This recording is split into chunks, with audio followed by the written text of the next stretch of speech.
You can listen to The Professional Left wherever you get your podcasts, on Netroots Radio, or at our website, proleftpod.com, where you can also contribute to this podcast. There's a PayPal button at our website, or you can mail us a letter and or contribution at P.O. Box 9133, Springfield, Illinois, 62791. This is the podcast for June 3rd, 2025. It's not safe for work. Recorded live from the Cornfield Resistance, where we have obtained Donald Trump's SpaceX briefing. We have one of Hollywood's best-known actors to play for you.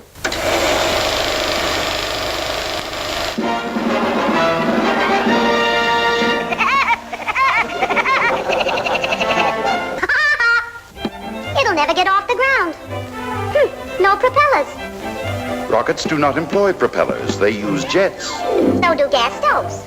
But they don't fly to the moon. It's The Professional Left with Driftglass and Blue Gal.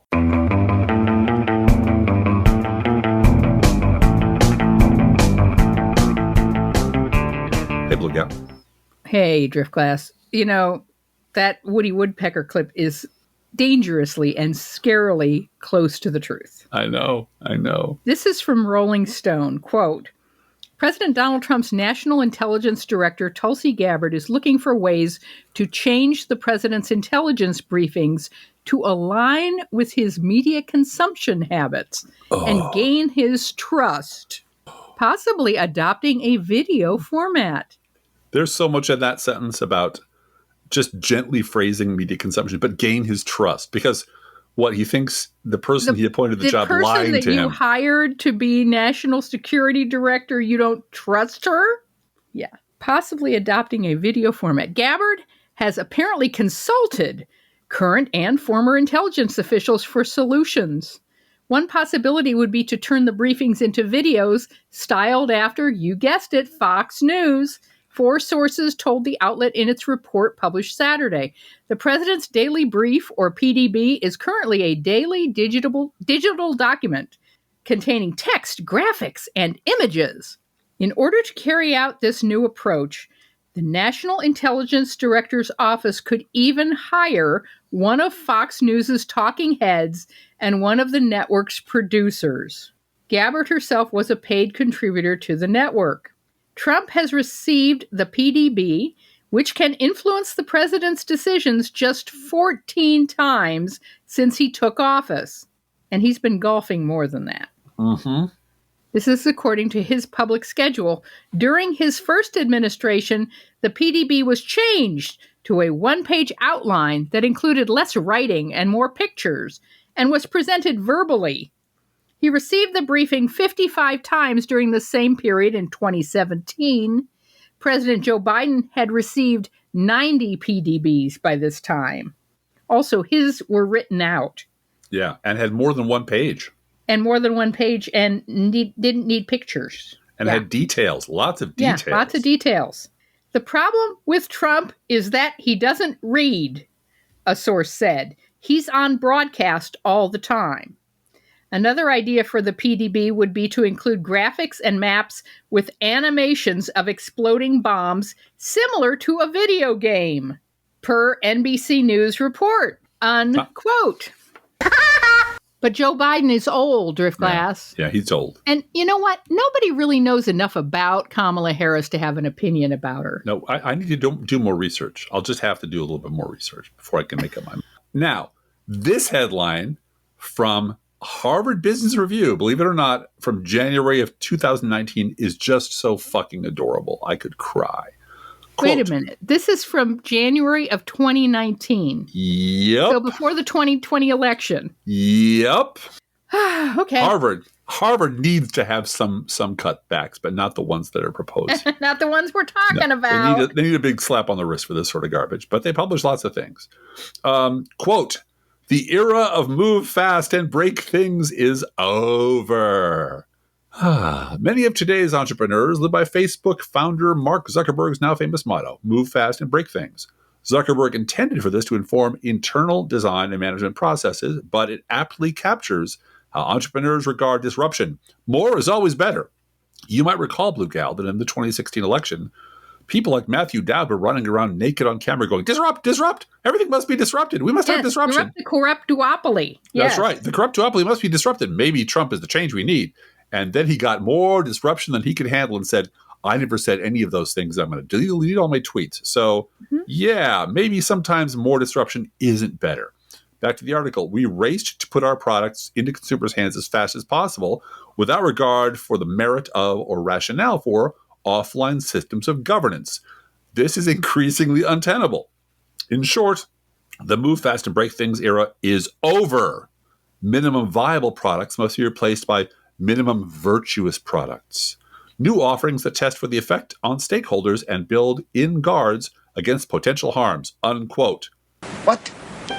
Over? Did you say over? Nothing is over until we decide it is. Okay, I think we're all going to agree this belongs on the Mount Rushmore of all-time stupid predictions. Up there, right next to the Iraq War, will be over in a matter of weeks, maybe by Christmas. So certainly won't be like Vietnam. That was Bill Kristol, by the way. And it's going to be Rubio. That would be David Brooks. Yeah, it's going to be Rubio, Driftglass. It's going to be Rubio. It's going to be Rubio. Don't worry, it's going to be Rubio. It's not remotely over. It's, in fact, just barely begun. The only thing that's changed is the address. It's moved from Silicon Valley to 1600 Pennsylvania Avenue. And it turns out implementing this sort of all chaos all the time agenda is just a whole lot easier in Washington, D.C. than at Facebook or Twitter, because those companies have things called boards of directors to whom the CEO are at least nominally answerable. Facebook has shareholders who pay attention to what's happening with their money. And even though Elon Musk took Twitter private, he still has investors that have to be accommodated. And Musk adjacent companies like, the big ugly truck company and the exploding rocket company, which do have shareholders and to which his Twitter shenanigans have already threatened to screw them up. So there's accountability there in the business community in a very big sense. But in DC, things are different. The quote unquote shareholders are Republican voters who are brainwashed mopes who believe anything their leader says and who think math is some sort of liberal conspiracy. And the investors are the billionaires and the Trump financial backers and bribers, frankly, who are counting on Trump for huge tax cuts. Or pardons. Or whatever. But they have no interest in stopping them from doing anything. They're totally cool with wrecking everything as long as they get their slice. And the board of directors, the equivalent of the board of directors was supposed to be, the Article 1 branch of our government in charge of oversight and enforcement and the budget and other checks and balances. But the board of directors is now controlled by Republican representatives and senators who are either too afraid of the MAGA mob to do anything about it or are totally on board with tearing it all down, which has allowed the Trump administration to get away with murder, and I mean murder literally.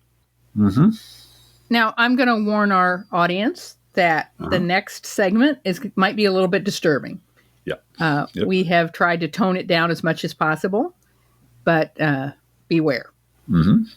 This is from Nicholas Kristof in the New York fucking Times, and we could have really done without the pusillanimous first and last paragraphs in this excerpt, I have to say. Yeah, he's awful. Quote, I see Secretary of State Marco Rubio as a good man doing bad things. But perhaps he thinks even worse of me. He recently suggested that I was a liar. Unquote. Wrong, wrong, wrong. While testifying, this is more of it. Quote, while testifying before Congress, Rubio claimed that the Trump administration's dismantling of the United States Agency for International Development, USAID, had not cost any lives. No children are dying on my watch, he asserted.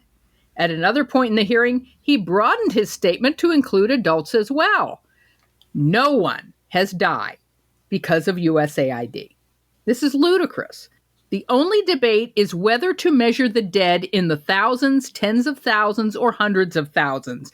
So Representative Brad Sherman, a California Democrat, challenged Rubio, citing reporting overseas by me and by Reuters of individuals who died as a result of the shutdown of American humanitarian aid.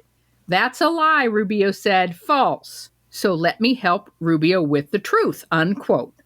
Kristof then cites two cases And we're not going to get into the details of it because I would not be able to read through it. I'm sorry. I should do better, but emotionally, I don't think I could do it. But I will read what I can.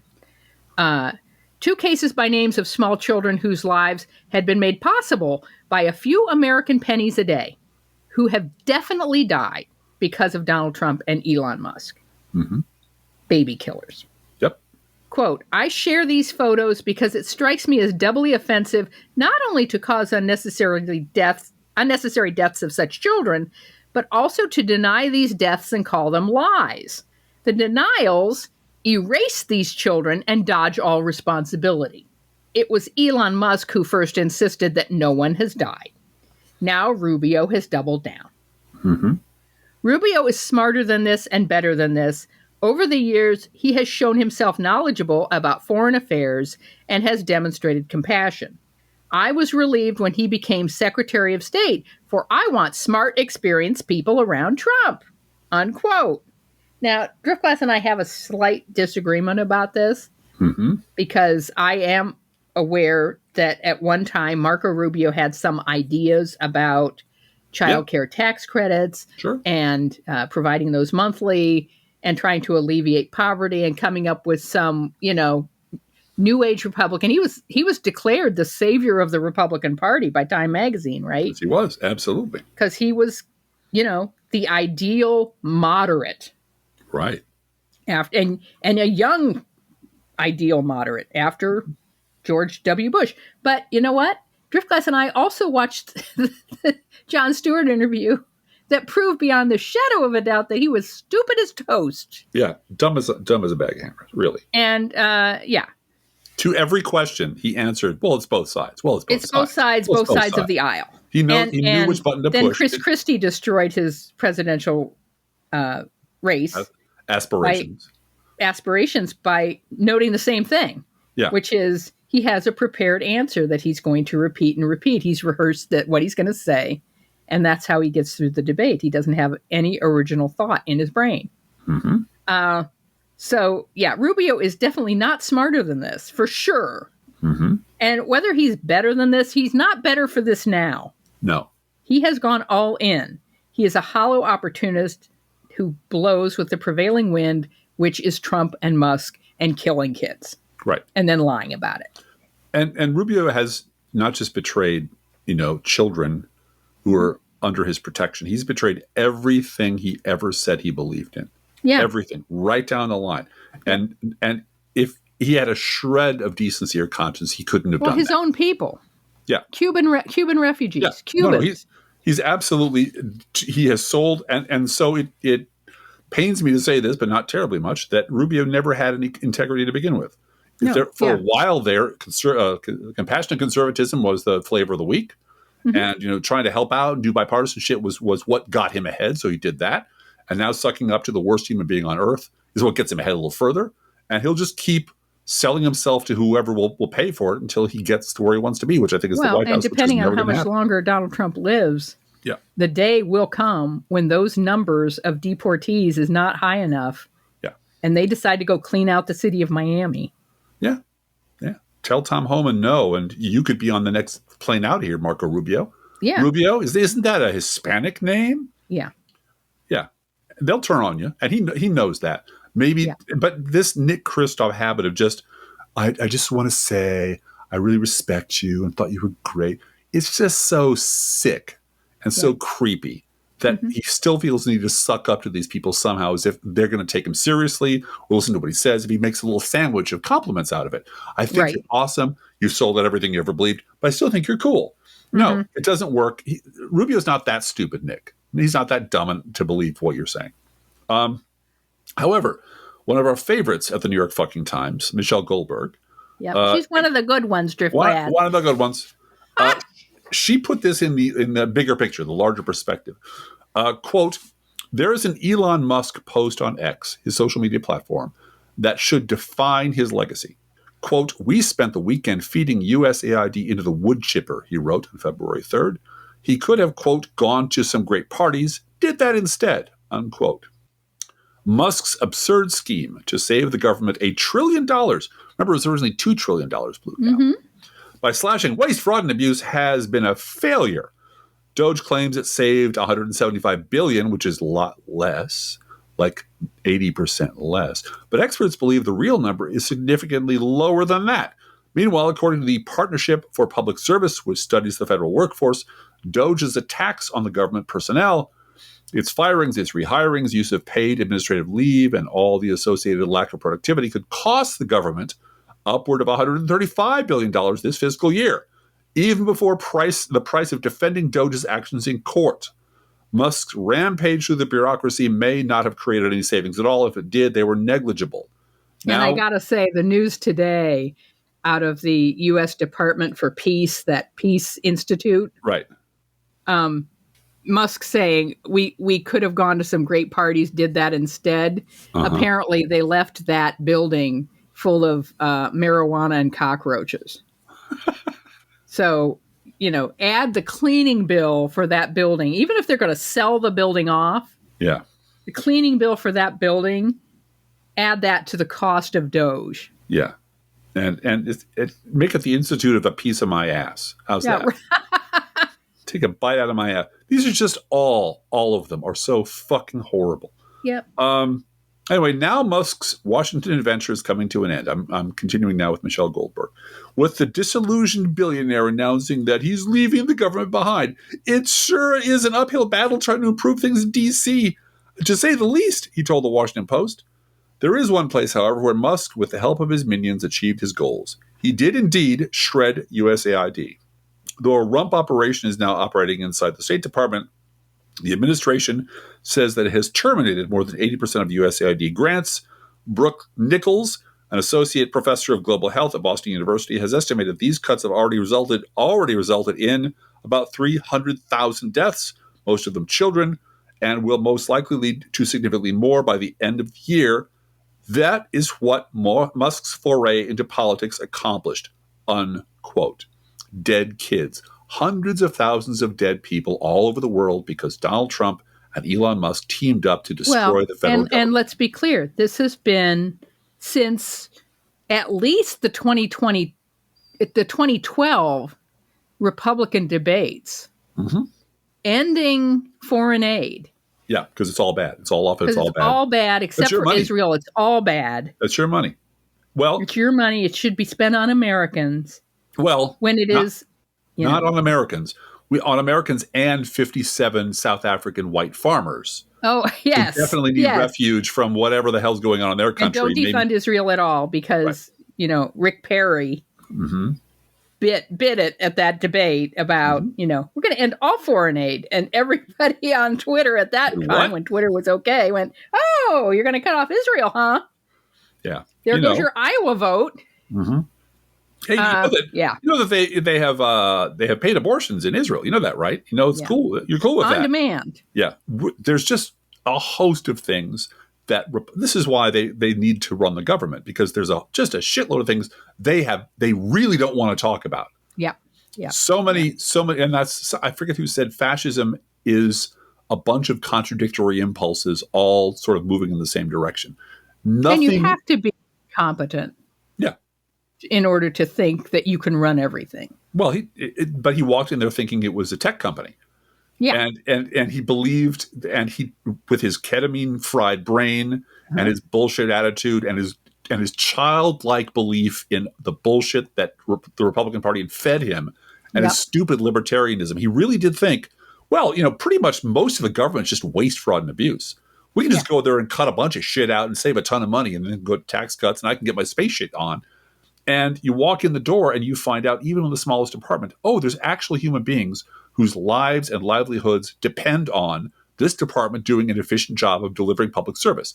Multiply that by hundreds and hundreds of departments across all branches of the federal government. And yes, you will always find some waste, some fraud, and some abuse in every human institution. But it is simply, and whenever you hear waste, and rooting that out is okay. Right. It's okay to review every program with a tweezer, not with a chainsaw. But when you go in and the first thing you do is you fire all the inspectors general, whose job it is to find this shit. Clearly, you don't want crimes and waste uncovered. That's not your interest. You want to cover your escape as you loot the place. Right. And this is a smash and grab. Right. And as always, the secret weapon behind all of this is the fact that Republican base voters are the fucking problem. Yeah. They are the problem. They want, and I had an exchange with someone on Blue Sky yesterday about immigration. And when I said, we need comprehensive immigration reform, the system by which we allow people to come to this country is way outdated. Yeah. And we can't fix it because Republicans. And the response I got back was, well, you just want open borders. Because they can't think in anything but binary terms. Right. You either want open borders or we need to deport everybody. Or we need to mass deportation now. Right. There's no subtlety. There's no in between. And otherwise it's a 2,000-page bill. Oh my God. Yeah. Well, yeah, it might be. And it might cost a lot of money to hire, like the bipartisan border bill from last year that Donald Trump told his caucus not to vote for. Kill it, he said. Because the issue was good for him in the election. Well, so don't fix the problem.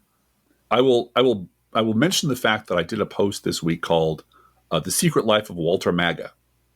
It's very good. Good Photoshop in that. It's a riff on the secret life of Walter Mitty, and it really you do have to understand that Republican voters. And we're talking like 60 million of our fellow citizens, upward to 70 million maybe, live in a completely different fantasy land than the real world that we live in. And they really believe the shit that they say. They really believe there's only two choices about the border. The liberal open borders, let everybody overrun, lose America, America's dead. And you hear Trump repeating it all the time. If I'm not elected, America will be destroyed. America was nearly destroyed. Under Biden, America was destroyed. And it's always that apocalyptic binary choice between putting fascists in charge like Trump or letting America be destroyed by people like you and me, Blue Gal. And they cast themselves in their mind's eye as Walter Mitty, as the heroes. They're brave soldiers standing up to the liberal horde who want to destroy America. And there's no shaking them out of this dream world. There's no way to pry them loose of this. And that's a real big problem. Because if you have 60 million fascists wandering around waiting for the next leader to show up and saying, whatever he tells us to do, we'll do. Whatever, because every Democrat in office is illegitimate. So whatever he tells us to do to get rid of the evil liberals, we will do it. Having that inside our country, untempered and unregulated and unobserved, is a real big problem. And I don't know how to fix it. But I do know that it's going to be our problem, Blue Gal, yours and mine, and our kids for the next 50 years. Yep. Toxic waste. I just want to add that Secret Life of Walter Mitty is a James Thurber story. 1939. Wonderful James Thurber story. Wonderful James Thurber story. And if you want to see it, see the Danny Kaye version. Yeah. The Ben Stiller version isn't awful, but it's not true to the story. So Danny Kaye does a great job. And you should. I love that movie and highly recommend that. I would just recommend see the Danny Kaye version and don't go see Mission Impossible 8 Final Reckoning. If you did a super cut of just the stunts and got rid of the plot, the dialogue, and half the characters, especially the dialogue, it'd be great. But after 3 hours of "You're the chosen one, Ethan. You're the chosen one. Only you can save the world, Ethan. You're the only one. Evil forces are conspiring." Like, you know what? If I wanted to go to a Scientology indoctrination session, exactly, I would pay for it. But it was fucking relentless. It was just god awful, and the dialogue was so very bad because that's all it was. It was and in previous movies there was that kind of dialogue, and it was sort of very tongue in cheek, and we got to the fun parts. Yeah, it was trimmed down a little bit. This is not. This is a gigantic blowjob to, Tom Cruise. Yeah, and it was indulgent as hell. The stunts were great because the stunts were always great. Stunts were great. And if you get off on, if all you want to do is masturbate to Tom Cruise running, this is the movie for you. But it's bad. It's a bad movie. So anyway, this has been your 2-minute movie review. Moving on. Then there was this Florida weather guy. Yeah. There is a lot of anxiety out there because you don't see it turning. Right? When is it going to turn? John, it's not turning. It's coming straight to us. It's going to turn, all right? The turn was never forecast to be on Sunday. The turn isn't even on Monday morning. The turn will come Monday afternoon, Monday evening, into Tuesday. Remember that?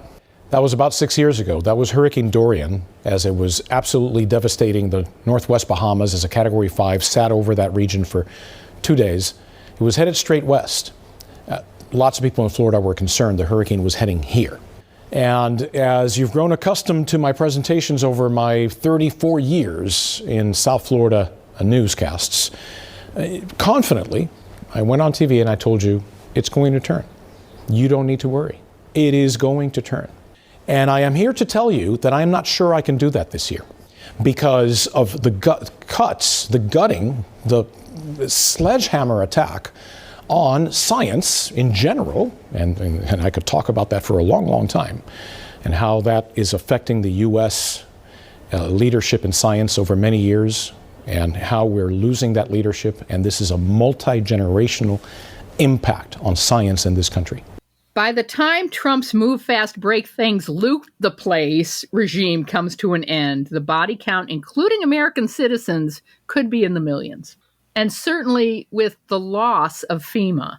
Yeah.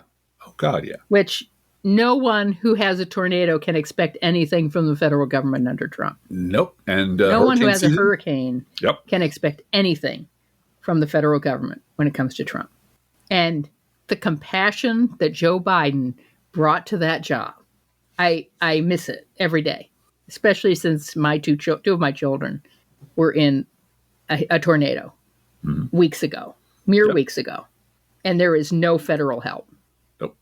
And you know what? We'll do a drive through of what I saw in St. Louis when I helped middle child start to move her stuff out, and it was Take just some pictures when you're there again, staggering, and post them to your blog. I will. Yeah, I think it's important that people see what's there and then know that this happened, 20 days ago. Mm-hmm. And the federal government has sent inspectors, and that's it. Mm-hmm. Yeah. But what does it matter, Driftglass? Doesn't matter. Doesn't matter. Because according to Iowa Senator Joni Ernst, everybody dies. So get over it, Driftglass. Just get over it. Everybody dies. Yeah. Your only hope of salvation is to accept Republican Jesus as your personal Lord and Savior. Mm-hmm. Joni Ernst isn't perfect, Driftglass. She's just forgiven. She's forgiven. Yeah, not by anybody on this earth. Not by anybody on this show. No. As many of you probably know, Republican Senator Joni Ernst recently held a town hall in Templeton, Iowa. She scheduled it for 7:30 on a Friday morning. And when I saw that because this is my job, I saw that before there was any word about what she was going to say or would say. I was interested in what was the crowd size, right? Because she had clearly set this up to limit anyone being able to attend. And so I thought, she's having 7:30 on a Friday morning. The story that we're going to write at Crooks and Liars is going to be 300 people showed up. And we will write, that will be it. We'll write, Joni Ernst tried to hold a town hall at 7:30 on Friday morning. Over 300 people showed up. Right. End of story. And then she opened her mouth. And Iowans did disappoint her by showing up in large numbers. And they also came with questions, which Ernst definitely did not want to answer. Mm-hmm. One of those questions was about Medicaid, and she lied and lied. No, Joni, undocumented immigrants don't get Medicaid benefits. Medicaid is not money mailed to people. Medicaid is paid all the time in every instance to healthcare providers. Yes. And I can tell you from my own experience with getting healthcare coverage for my children that Medicare is hard to qualify for. Medicaid is hard to qualify. Medicaid is you have to jump through hoops. And poverty is a full-time job. Mm-hmm. And I have been there, personally been there. And Medicaid saved my life, saved my kids' education. Got me an operation. Got you an operation when we were first married. Yeah. Which I desperately needed. Yeah. Yeah. Yeah. So after getting booed at her own town hall because she lied to them and called out because people will die as a result of these Medicaid cuts, Joni Ernst rolled her eyes and said, "Oh, we're all going to die." Yeah, we're all going to die. Come on, boo-hoo, losers. And then there was more booing, and her fuck-off dismissal of the death and suffering of her own constituents went viral. Mm-hmm. So being a Republican, Joni Ernst thought to herself, what is the biggest possible fuck you I can deliver to the haters? Hello, everyone. I would like to take this opportunity to sincerely apologize for a statement that I made yesterday at my town hall. I was in the process of answering a question that had been asked by an audience member when a woman who was extremely distraught screamed out from the back corner of the auditorium, "People are going to die." And I made an incorrect assumption that everyone in the auditorium understood that, yes, we are all going to perish from this earth. So I apologize.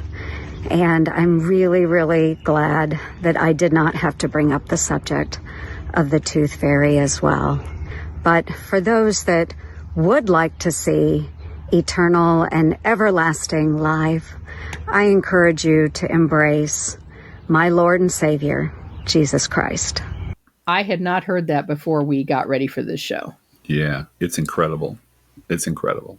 And you can't see it in the audio, but she's delivering this sarcastic fuck you while strolling through a cemetery.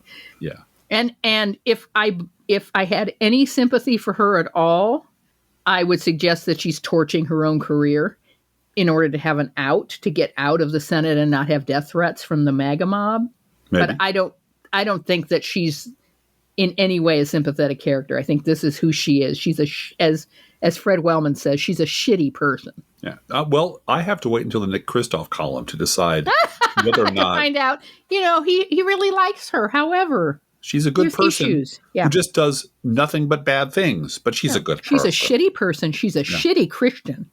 Yeah. Oh, God, yeah. No, she's a great conservative Christian. Yeah. She is an awesome conservative Christian, which is, well, that's Bible bitch territory, and we'll tackle that on Thursday. And not just Bible bitch territory, but, I don't know how politicians can talk about this, but there is, and there needs to be kind of an accordion, this is how I see it, an accordion spending plan for programs for seniors. Yeah. Like unemployment, right, where it expands when it's needed. Right. As I say, I think it's very difficult for politicians to talk about this, but as people die off. Right.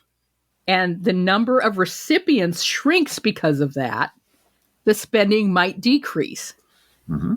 But you have to build in some flexibility to that, like you do with, it's a little different, but you have some predictability with people reaching 65. You can do charts, you can do those kind of things. Insurance companies, which is what Medicaid and Medicare are, insurance company. They just, exactly. That's exactly what they're they health are. Insurance providers. That's the thing that Republicans are trying to hoodwink people into thinking that they're welfare programs. Right. They're not. They're health insurance. And they work pretty well. Yeah. They work much more efficiently than private insurance. Yeah. Yes, they without, $5 million a month CEOs running the thing. Well, and when you take into consideration all the people who are lying about all the things, Rubio, right down the line, all of them are lying all the time about everything.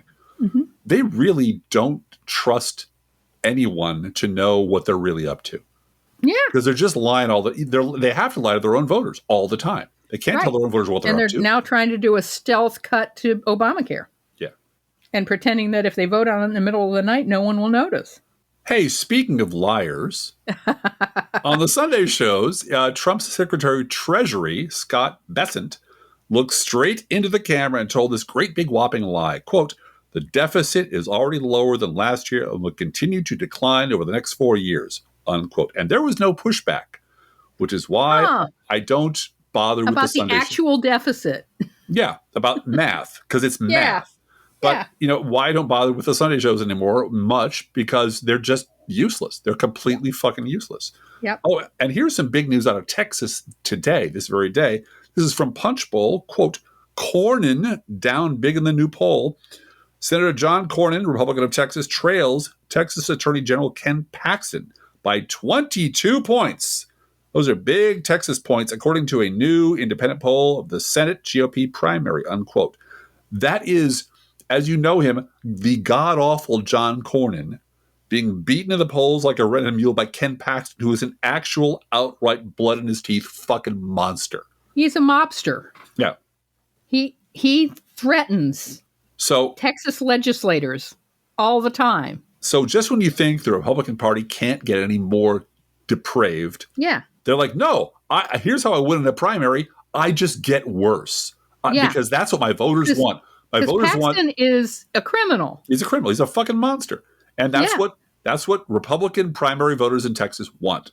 And we have to get through our head that these people are no longer members of our fucking species.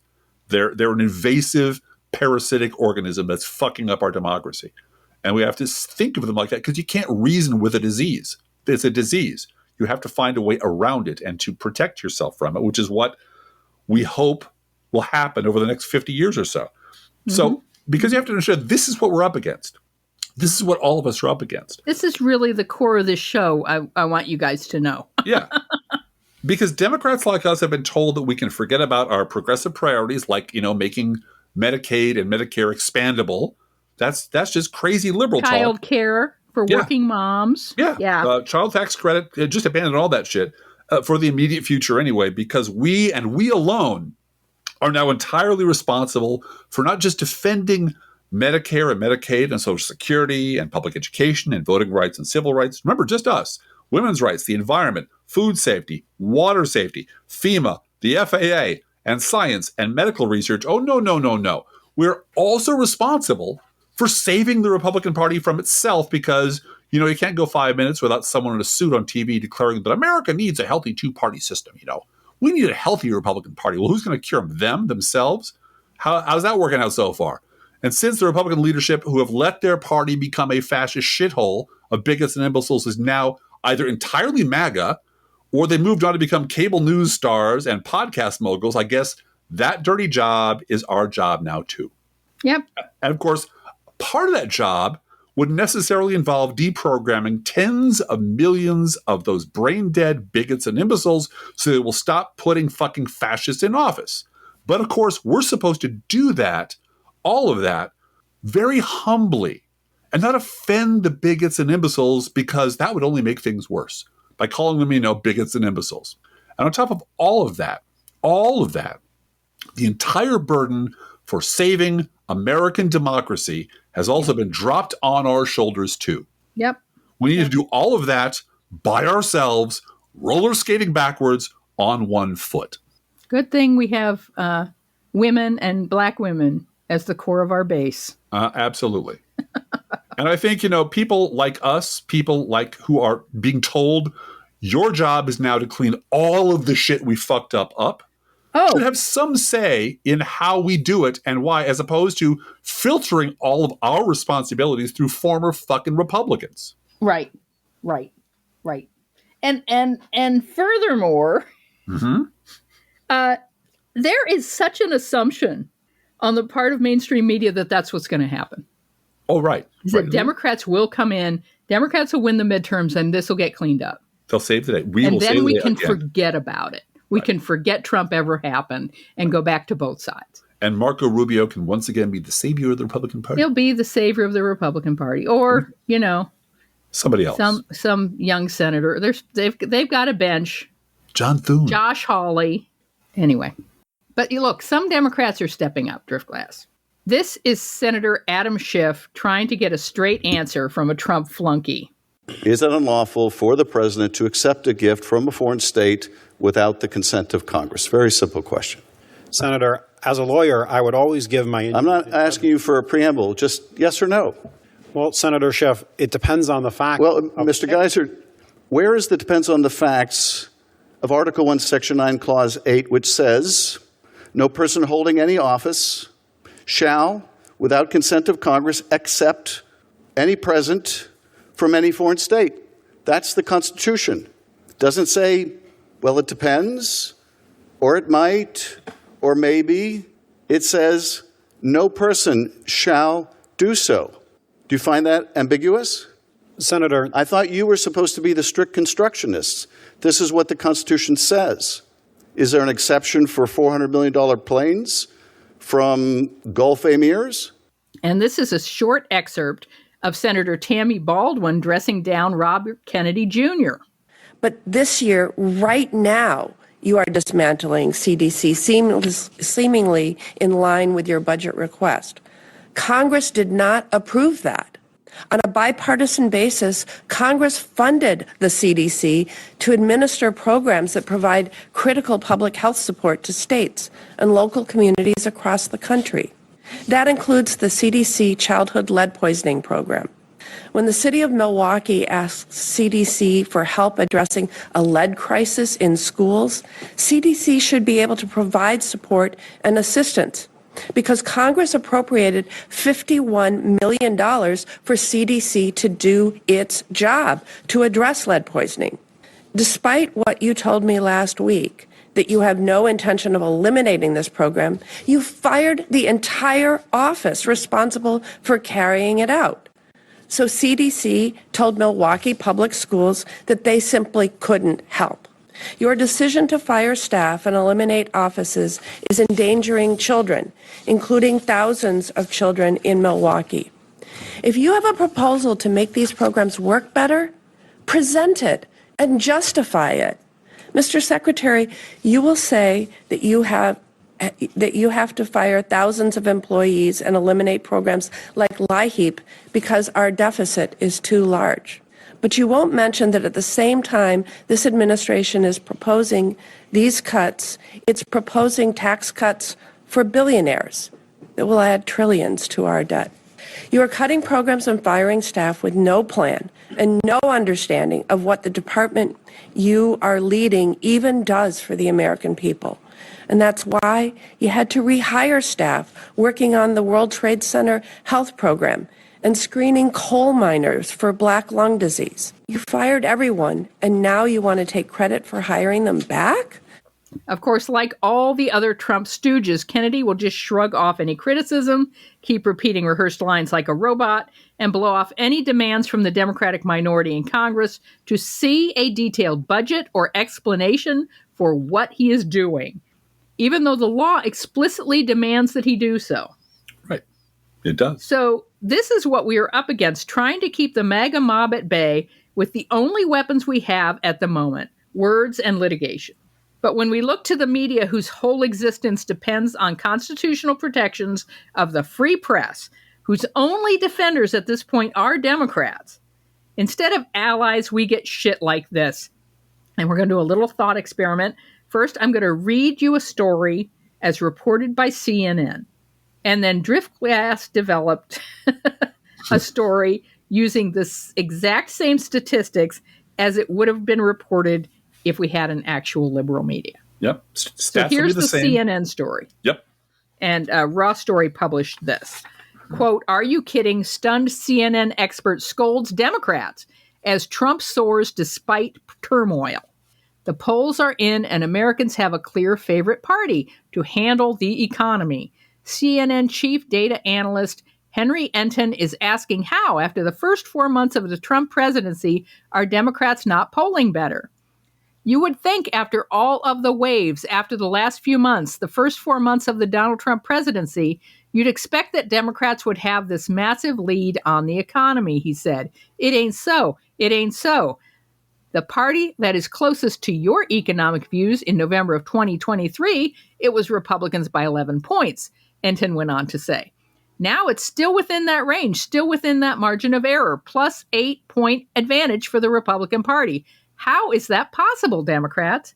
And again, this is after months of economic uncertainty in which the stock market's been going bonkers, in which the tariff wars that Americans are against have been going on. And yet, despite all of that, the Democrats are down by 12 points on the economy. Enton added, "This speaks to Democratic problems on the economy better than basically anything that you could possibly look at," unquote. So, Democrats get scolded because voters are idiots and listen to liars. Mm-hmm. And that's Democrats' fault. That's our fault. So, I took a crack with a little help of AI to help me iron out some of the rough edges that I occasionally have. I want to sound like a real news story. This is what that story could have been if our legacy media had any balls at all. This is my headline, quote, "The economy is a mess and voters keep rewarding the arsonists. It's way long past time to stop blaming Washington or the system or Congress or polarization or tribalism or both sides and start pointing fingers where they belong. If you're wondering how we ended up here with economic instability, a stock market on a roller coaster, reckless trade wars, the government in shambles, and American democracy on the brink of extinction, the answer isn't the liberal media conspiracy or Harvard speech codes or any other mysterious elite cabal. It's Republican voters, so-called centrists, and a legacy media that spoon feeds them oversimplified glop. Let's look at the facts. In November of 2023, Republicans had an 11-point advantage on the question of which party was closest to voters' economic views. That's staggering, considering the party had spent years stoking fears of inflation, pushing anti-labor policies, and championing tariffs, which are nothing more than a tax on American consumers. Fast forward to May of 2024, right before Donald Trump was reelected, and the gap was still 9 points. Now, in May of 2025, after months of escalating trade wars, tariff wars, erratic markets, and even more corporate handouts under GOP control, the Republican lead on economic trust has actually grown to 12 points. That's right, 12 fucking points. After more chaos, more volatility, more evidence, more facts, this isn't just a failure of memory. This is a failure of basic civic hygiene. Let's start with Republican voters, who continue to support a party that governs like 1,000 drunk chimps with chainsaws. They cheer for tax cuts that benefit billionaires, shrug at exploding deficits, and pretend not to notice when their own cost of living goes up. Why? Why is that? Because they're addicted to grievance politics and conservative media propaganda, not policy outcomes, not numbers. Next up are the fucking centrists, those self-proclaimed moderates who fetishize bipartisanship as an end in itself. These are voters who insist on both sides do it while conspicuously ignoring the plain fact that one side has completely abandoned economic sanity. Their intellectual laziness gives cover to a party that breaks things and then blames the rubble on someone else. And finally, the legacy media, which continues to treat Republican economic talking points as if they existed in a vacuum. Reporters chase shiny nonsense, drama, and balance instead of digging into the real-world effects of policy. When one party shovels mutually contradicting Republican lies about tariffs being, good for American jobs, or maybe tariffs will make us all rich, or maybe tariffs are really just a negotiating tactic, and the press uncritically parrots that message in the name of objectivity, they're not reporting, they're enabling. So here we are, a 12-point Republican lead on the economy in the middle of economic uncertainty they helped create. Yes, Democrats could do better, but couldn't we all? Democrats sometimes fail to celebrate their economic wins or get too jargony, and they have no megaphone big enough to outshout Fox News lies. But the problem goes much deeper than messaging. It's about a voter base that is uninterested in anything but empty slogans, a political center that refuses to take a stand about anything, and a media establishment that chases spectacle over substance. This isn't just a bad cycle. It's civic collapse in slow motion, driven by people who should know better, but clearly do not care to, unquote. Yep. That's how it should be written. That's what a liberal media would sound like today if we had one. Of course, we are the liberal media, so you just got the story. But I didn't change any of the facts. I changed none of the stats. The stats are all the same. But it allocates blame correctly and isn't afraid to say whose fault this thing is. And that's something CNN can't do, because you start blaming Republicans, you lose viewers. Right. And advertisers get real mad about that. And then you get boycotted. So you can't tell the truth on TV news because that might get you in trouble. And now today's feel-good story, again from the New York fucking Times, quote, "For months, even as its forces were losing ground on the battlefield at home, the Ukrainian military was planning a stunning assault deep in Russian soil. On Sunday, remotely operated Ukrainian drones emerged from hiding inside Russia and began wreaking damage. When they were done, at least a dozen military aircraft lay in ruins. Notice they are not hitting civilian targets." Right. An analysis of videos and satellite imagery by the New York Times shows the extent of the attack. Strategic bombers in at least 2 airfields were destroyed. In total, Ukraine targeted bases in 5 regions, according to Russia's Ministry of Defense, which said attacks on 3 other locations had been repelled. Drone footage captures a drone's view as it flies over the base toward a line of at least 6 aircraft before descending toward a Tupolev Tu-95 bomber. Shortly after, a video shows 2 drones launch from containers that appear to be disguised as modular homes mounted on the back of a nearby semi-truck. They fly toward smoke plumes billowing from the base less than 4 miles away. Videos taken at the launch site later that day show the containers on fire, their tops lying on the ground nearby. In a statement on Monday, Ukrainian officials said crates that transported the drones were rigged to self-destruct once the drones launched to cover up their tracks, right? I mean, this is the thing. This is a very professional operation done to military targets with an element of surprise. And your container may self-destruct in 5 seconds. The container may self-destruct in 5 seconds. Yeah, better than Mission Impossible, for sure. So much better. 7 strategic bombers appear to be completely destroyed, very likely 4 Tupolev Tu-22M and 3 Tupolev Tu-95 bombers. They were also visible in the drone footage. Chris Biggers, a geospatial analyst, published the same findings previously. They confirmed damage at Balaya. The confirmed damage at Balaya signals a blow to Russia's campaign of using long-range bombers to target Ukraine. And let's add to that, Ukraine civilian targets. Right. They're bombing civilian targets on purpose. Because it's a terror bombing. It's what the Nazis did to London. Yeah. They're bombing civilian targets to try to terrorize them. And Trump is discovering that Vladimir Putin is not his friend and that he has no friends. And Musk is calling him an asshole now, basically. So, and going against the big, beautiful bill. Yeah. And crying. Very explicitly. Yes. This crying is so bad. It's so big and dumb. It's full of pork. Now, this follow-up article gives the wider context. Now, pay special attention to the very last sentence, because the very last sentence tells the tale. Quote, Russia's defense ministry said on Sunday that Ukrainian drones had attacked airfields in 5 regions stretching across 5 time zones. Murmansk, Irkutsk, Ivanovo, Ryazan, and Amur. If you've played Risk, you probably know these areas.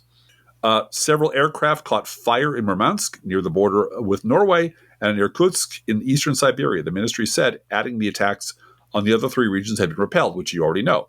Ukraine said that 117 drones were used in the attacks. And the official in Ukraine's security service, the SBU, said dozens of aircraft were damaged in the strikes. The plan was called Operation Spider's Web.